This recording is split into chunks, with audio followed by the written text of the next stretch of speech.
Green. Yeah. All right, let's see what they.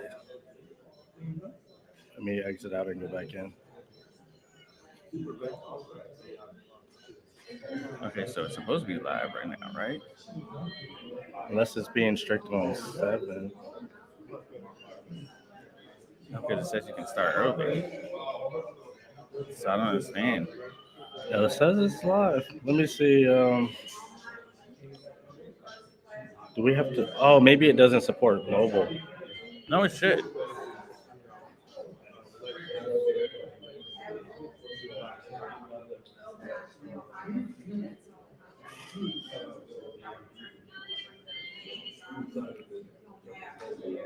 See, this is why you test. I'm gonna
and then I'll switch to the music.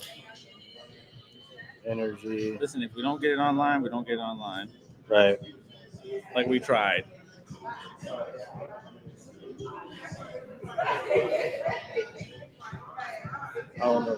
Oh, this is about to be it. So let me get that.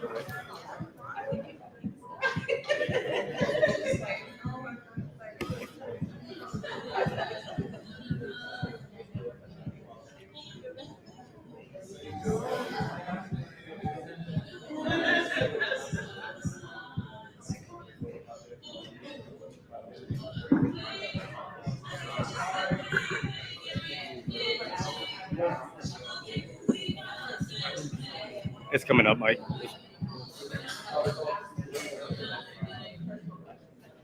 Yeah, you can. Yeah, you start. Yeah. Oh, I have the clicker too. All right, hey, what's going on, everybody? Can everyone hear me okay? Can everyone hear me okay? I don't think everybody can hear me. Ain't no way. Hello? Can everybody hear me okay? Yeah, a lot better. A lot All better. right, here we go. There we go. Welcome to Black Orlando Tech's meetup. Thank you guys for coming. So who's a first timer tonight? Who's a first timer? Okay, cool. How did you guys hear about the event? LinkedIn? Email? She told you. All right, cool. We're going to use you on the marketing thing. Well, thank you guys for coming out to the event. Thank you. We're excited to have you guys. Tonight's event is huge because going into 2024, of course, your brand, your image, your messaging is huge. So no one else in our organization is qualified enough than Emily to speak on this topic. So before I introduce her though, I'm going to speak a little bit about Black, if you don't already know. And I'm gonna make a couple statements so that you guys are up to speed with regards to how to stay up with the organization, all right? Yeah. Just so you know. Oh, This work. towards that. It might not be on. Turn it on. How you gonna give me a quick answer? It took me 10 minutes to figure out how to use the thermostat, so I'm starting to get old. Okay, so tonight, you guys already ate. Who's still hungry? So it's Nobody raise their hand. picking No, up no. audio. But it's not doing So it. we're gonna introduce We have 1 Emily. minute We're to gonna, see. she's gonna speak on discovering your personal brand. Now, Q&A is after, but please engage Emily. Ask her questions. Let's see. I'm giving you permission, all right? Ask her questions from the very start, all right? We're gonna speak to you about upcoming events. We're gonna have a call for volunteers, and then we're gonna have closing remarks. And then one of us is gonna kick all of you guys out. So as soon as you hear, like, hey, everybody, that means leave, all right? So first and foremost, our primary mission is to enable and empower people of color to enter and thrive in the field of tech. We try to simplify this mission statement as much as possible because complicated mission statements don't get followed, all right? So this was, we rolled this down to 5th grade level. And the reason why we did it is because we want to galvanize this community as much as possible. So I see, because we have so many people here, I'm seeing that we're doing that. So our board, we got one of our co-founders, Joshua. Everybody calls him Tech Dev. I just figured out what that meant. Joshua Walker. Tiffany Spencer is not with us at the moment. She's in Atlanta. Yeah, Atlanta. Kathleen Francois. She's holding my little monster over there. And this is me. I'm also one of the co-founders of Black Orlando Tech. We have a growing team, not just growing in size, but growing in responsibility. We have Sophia Porter, she's our new program director. We have Stephen Porter, he's our program assistant. I call him Omarion now as a designer. Oh, he's at the front desk. He's front desk. He looks just like Omarion. And we got JQ Francois. So JQ is amazing as well. If you want to know more about some of the things that we have coming on the entrepreneur side, we launching startups. JQ is our guy, and we have other individuals who are spoken at BioVenture who know a lot about entrepreneurial ventures, funding, and raising capital. So I'll be connecting you guys throughout the event. And we also have volunteer leaders. We got Maya Davis. Maya's up front. David Yard. He's not here because we would have heard him by now. Walker, Mark Bennett. We got Ray Williams, and we got Dan Archibald. Now, without any further ado, I want to introduce Emily Walker. I'm not going to do the long bio because it's awkward, but I want to introduce Emily Walker. Thank you, everybody. Thank you for coming out tonight. It's been a long time since I have spoken in front of people, so please be patient with me. But I'm really excited to share with you all my knowledge surrounding personal branding and some of it, and how it has definitely came from our story in our transition into tech ourselves, and how that can also translate to possibly your journey. So as you can tell, I have a couple of different brands. And so this is my kind of more of a personal. And on the next slide, what you're going to see is more of my professional, what you're going to find on LinkedIn. Emily Analyzes Walker, because there are 5,000 Emily Walkers on LinkedIn, and you will not be able to find me unless I have a moniker in between. It's something that if you have a common name, it really works, and I highly recommend it. So yes, I have a Master of Science in Internet Marketing from Wholesale. I am a OG Bot Committee. I've been here since day one. Obviously, we're married, so OG. And strategist in business marketing and branding. An award-winning with my friend and colleague Tabitha Thomas. We went to high school together, and then fell into a company and created an amazing DEI that had really amazing impact. We were given a first inaugural award and a standing ovation by our peers, so it was a beautiful moment in my life. And then obviously from the previous slide, I'm an advocate and volunteer for poverty alleviation, which is also near and dear to my heart.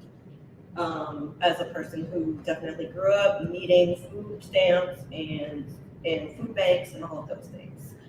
So that's where a lot of my elite palette comes in, and my love for food, cooking, serving you all. That's why when you come here, you get amazing meals, and not just pizza. All of those reasons kind of play into who I am and as my personal brand, and you all get to benefit from it. Right. So now we're gonna have a little bit of fun, and the reason why you were choosing Walmart or Target.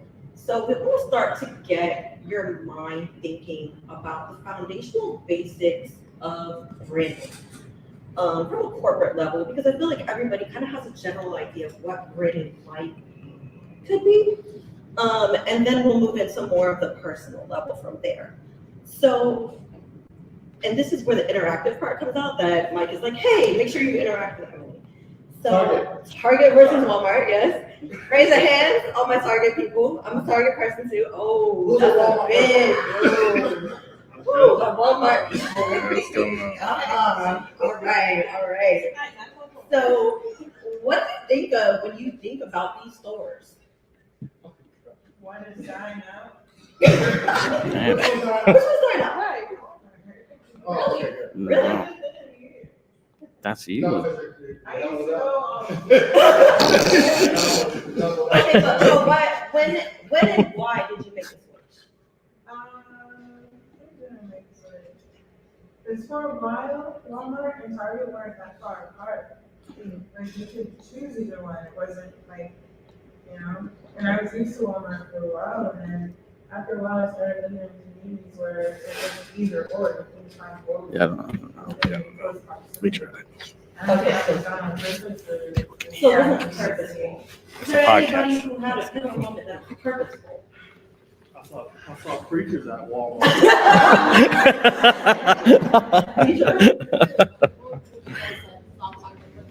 People Walmart website. Uh-huh. But it was customer service. Customer service, okay. Yeah, I think it's the same thing for me, customer service at Target. But if I choose to go to Walmart, I'm just going for the activity, right? I want to see all that fun. Okay, anybody else? Wait, what do you want to socialize, not shop? I actually used to work for Target in Atlanta. Nice. That's what brought me to Atlanta. So Oh, cool. Well, I thanks, got- Target. I got behind the scenes understanding what Walmart and Target do. Okay. Well, I'm gonna tell you my story. I'm gonna tell you my story. A long time ago, a very long time ago, and we probably couldn't, because there's, at least for me, there was some perspective at some level that Target was a higher level of income level that you needed to shop there, right? And so one day I had a grocery basket full of groceries inside of Walmart. Do. Now, I'm extremely short, y'all. I'm wearing heels, okay? I'm 5'1". I was trying to reach a spaghetti sauce jar on the top shelf. And I looked at a Walmart employee that happened to be right there. And I said, "Excuse me, could you grab that for me?" And he looked at me and he walked away. And I said, "Oh, okay." I looked at my cart and I walked away forever. Nice big old grocery cart. That's all y'all. Like, goodbye. I was done. I was over it. I was like, I'll figure it out. Economically, I'll figure it out. It's not worth it. Is that the It's not worth first it. time? I mean, it was a combination of things, but that was definitely the pivotal moment. So it just goes to show.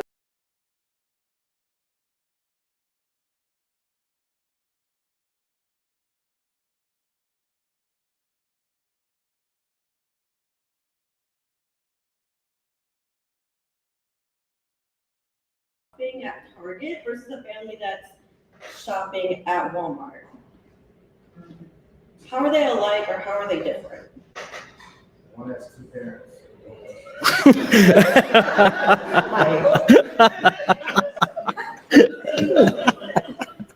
What?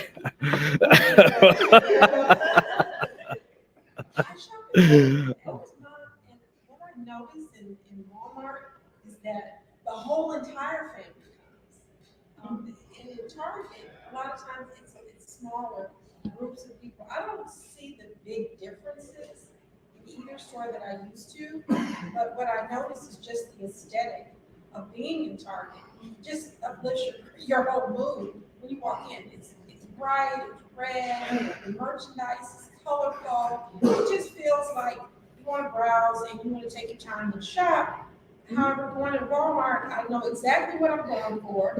I'm going right to it, I'm picking it up, and I'm getting out of there. And so it's just, it has, Walmart has like a very, just kind of a gritty industrial feel to it. It doesn't feel inviting at all to shop in there. Customer service, I don't see any difference between either store. I can never find anybody in Target that asks questions. That's true. That's true. They just like, Target, kind of hunker down, like, don't talk to me, don't ask me nothing. I wouldn't like to go to. Does anyone want to expand on the reason why Target is calmer and maybe smaller groups of people? There's a certain thing on social media. But one of the things about Target, if you ever notice when you go to Target, Target's not as loud as Walmart. On purpose.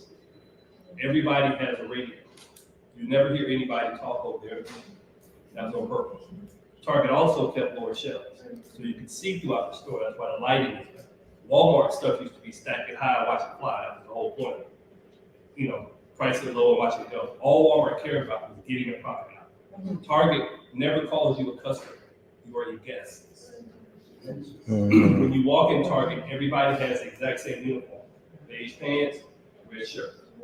It's always been like that. Target wanted to be one step higher than Walmart on purpose. If you guys go to stores like Montgomery Ward and those type of stores a long time ago, that's who they were looking at their competition. They were never looking at Walmart for their competition. Walmart's competition was Kmart. If you guys remember Kmart. Walmart put Kmart out of this. Target was going for the Woolworth, the Woolco, the Montgomery Ward. That's who they were targeting. Nice. Does anybody else want to add any other thing before I move on? I'll take it. Let her go, Supershine. I keep trying to adopt the Target frenzy. Not like me. I can never say, I'm going into Target for a white shirt and get a white shirt. I will find everything under the sun, new, awesome, elite products. I cannot go and get the one thing that I came there for and leave. So for me, it's a function. I go in, I know where it is, I get it, and get a reasonable price, and I get out. It's a function. But all the experience stuff, that's Target.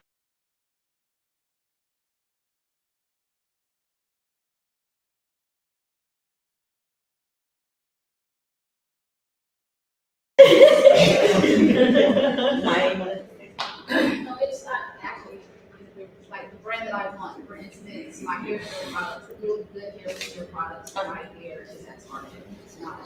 Right. That's the only reason why I go to Target. I don't want to even want to food. Because they have a significant, intentional, purposeful diversity supplier program, right? And so, Target does. Mhm. And so that's why we find those things, and that's why we go there, also for those reasons, right? So, additional detail, I don't know if you wanted to say anything, you still wanted to say something. I would say that Target, I think, is kind of what you said about their competition. Yeah. They're intentional about something they bring into their store. Uh-huh. If you think about like their home design, they're pulling people who are on HGTV who have brands. Whereas Walmart has started to now, but their brands aren't as the same level. To be competitive, basically, right? All right, so we've identified that creating a distinct identity in the mind of a target audience, whether you're a target audience or Walmart target audience, we've identified different areas and started thinking about what branding is when we compare the two, right?